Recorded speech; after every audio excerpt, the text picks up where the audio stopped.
parts. Dr. Jaishankar is speaking. Dr. Jaishankar is speaking. Let's go. There's a very strong turnout in Delhi, like there is in rest of India. Okay. Thank you, sir. Sir, can we have a picture? Well, you see, the turnout in Delhi has always been a matter of a certain disappointment because the Delhi voter is very connected.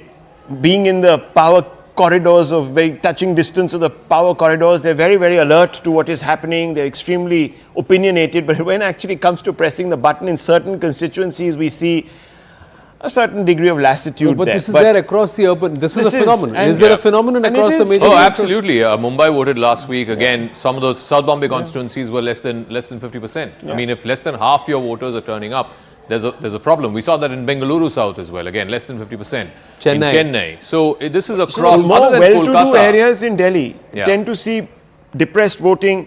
But then Delhi is also a city where the well-to-do areas are abutting, Yeah. certain slum areas or slum colonies as they're called here. Of course, I JJ hate that colonies. word. Yeah, the JJ colony is much nicer word in some senses. But the problem here is that, of course, there is this inequity.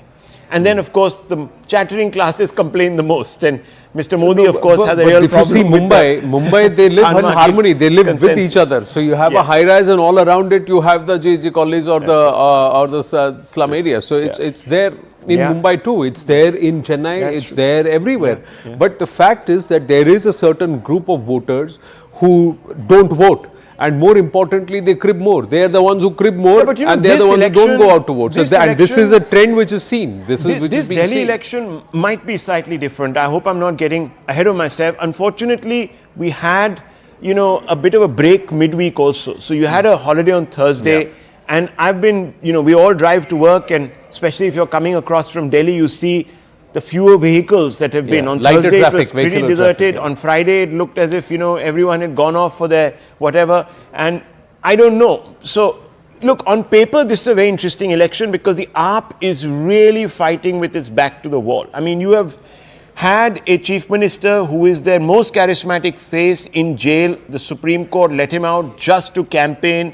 That created a huge chatter. He came out and he said, look, if you vote for me, you will prevent me from going back to jail. So he's playing the real emotional card. The Congress also realizes that Delhi sends out a larger signal to the whole of the country. So let's try to do the best as we can. And they've come together with the Aam Aadmi Party in a complete somersault. I mean, these two parties have been at each other's throats from the day they were sort of formed. I mean, AAP was formed as a movement really against the Congress that was ruling at the center and its corruption. And look at the 360, we've 180 U-turn. We've seen a lot of parties do that in this election, Zaka and Rahul, and weigh in on this. Parties whose inherent DNA or they've stood up trying to oppose another party now are telling their cadre work together. Look at Delhi. The genesis of the Aam Aadmi Party is Congress opposition. Today, the AAP The genesis, Anand, the genesis chief is campaigning for a Congress the genesis candidate. is corruption. Don't forget, it was corruption. Look, you can But the accuse the plank was BJP. also an anti-Congress plank when it came to Delhi. But it was they really, rose to it was prominence. really In an Punjab also it was anti-corruption largely movement. anti-Congress. True, Yeah. but it was a largely anti-corruption movement that formed the kernel of the AAP.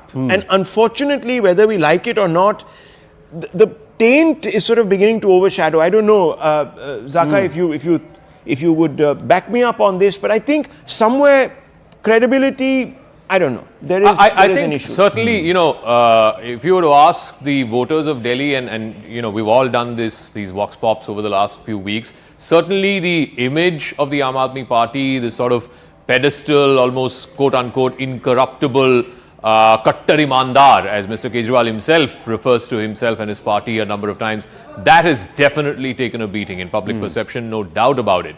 Whether there are enough people in Delhi who are buying the AAP line, the Kejriwal line, that look, this is actually the BJP, misusing the agencies and democracy is at stake, I don't know. Maybe there are some people, but is that enough of a voluble presence in Delhi to make a difference actually at the hustings, to make a difference at the EVMs, as it were. But I think the way they've also split this, the 3 seats that the Congress is fighting, the 4 seats that the Aam Aadmi Party is fighting, as we see Dr. Jaishankar and his wife casting their ballot there moments ago. Look at the seats that the Aam Aadmi Party is fighting. It's the four southern seats, as it were. So you have the Central Delhi seat, which is Basuri Swaraj versus Somnath Bharti.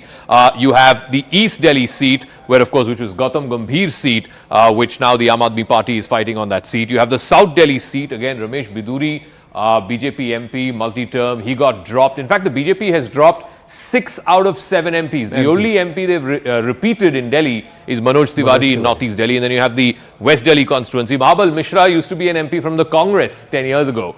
And now he's joined the Aam Aadmi Party. So the West Delhi fight is between Kamaljeet Sehrawat and Mahabal Mishra. Now, if you look at the Congress, the seats that the Congress is fighting, it's 3 seats, which is sort of the northern seats. So you have the central seat of Chandni Chowk, where JP Agarwal, he used to be a former Congress president. He's now taking on Mr. Khandelwal of the trade union. Then you have the big fight in Northeast Delhi, Manoj Tiwari versus Kanhaiya Kumar. A lot of consternation around the ticket to Kanhaiya Kumar within the Congress party. Whether or not he'll be able to defeat Manoj Tiwari, let's see. Let's see if that happens. And then, of course, the other seat that the Congress is fighting, Udit Raj, again, lot of bad blood and heartburn around the fact that Udit Raj got that ticket from Northwest Delhi, of course.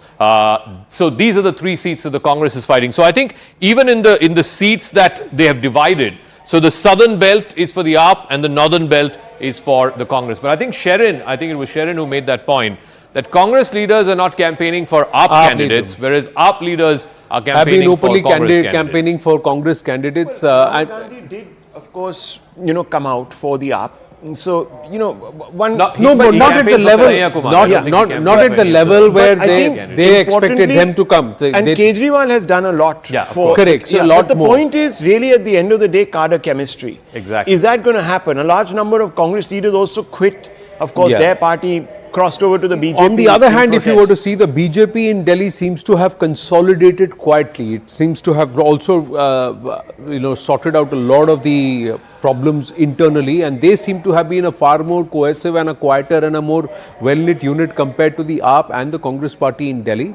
And a 16% vote share to bridge. Is there so much of a sentiment on ground that the INDI alliance can bridge that 16% vote share gap at this election? That's the bigger question. Anshul joining us from Civil Lines. Yash is joining us from Lodi State.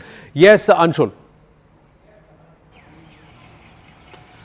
So yes, out here at Civil Lines, at the polling station from which I am reporting, is probably of one of the person who has been at the center of controversy for the last at least 2 weeks. Swati Maliwal, BJP, Aam Aadmi Party MP, is going to come here and cast her ballot. Remember, over the last 2 weeks, we have seen that the entire narrative of Aam Aadmi Party leader Arvind Kejriwal coming out of jail and campaigning has somewhere or the other taken a hit by the manner in which this entire controversy has broken out. Over here, if I could just show you the morning visuals from over here, Civil Lines is actually infamous for low voter turnouts, and in fact this morning as well we can see out here in the visuals that the number of people who are turning out to cast their ballots over here is definitely lesser than what has been expected out here in the national capital. So yes, it remains to be seen eventually how many people will finally come out and cast their votes out here in the national capital. But definitely the issue the issue over the last 2 weeks, that is of Swati Maliwal versus the Aam Aadmi Party, has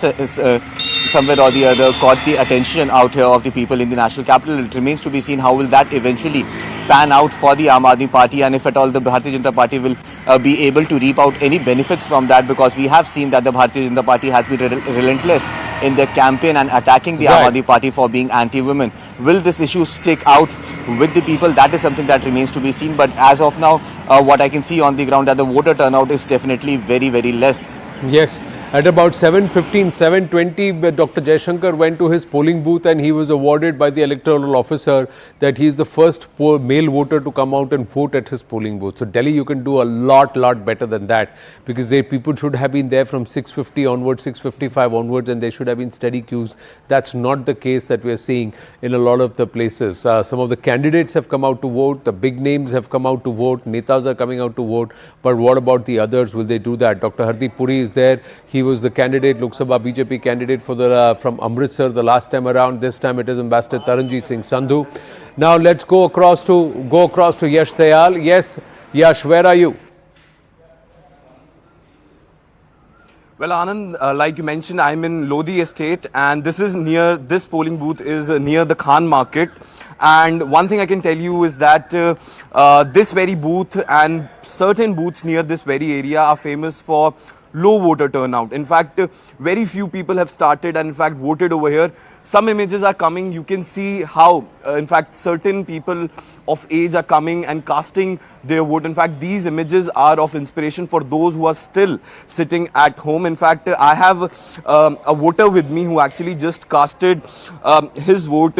बाबू जी, सबसे पहले अपना नाम बताइए और क्या मुद्दे आपके दिमाग में रहे, क्या मुद्दों को मद्देनजर रख के आपने इस बार का वोट डाला? मैं सिर्फ एक ही मुद्दा बोलूँगा जी। मेरा नाम रमेश चंद्र अरोड़ा है। सत्य की जीत होनी चाहिए और कर्म महान होने चाहिए। वाह, this is only thing I want to say the public. Okay, आपने बहुत से चुनावों में वोट डाला होगा, इस बार का चुनाव आपके लिए क्यों अलग है? इसके ये महाभारत है, धर्म कर्म का महाभारत है, उस जनता को फैसला करेगी। धन्यवाद। एक बार दिखा दीजिए। आप बहुत लोगों के लिए इंस्पिरेशन बनेंगे कि आप सुबह आके वोट डाल रहे हैं। बहुत अच्छे। Well, Anand, see, this is a place धर्म कर्म का, like you mentioned how Delhi Mahabharat है, धर्म कर्म का महाभारत है। यश गोयल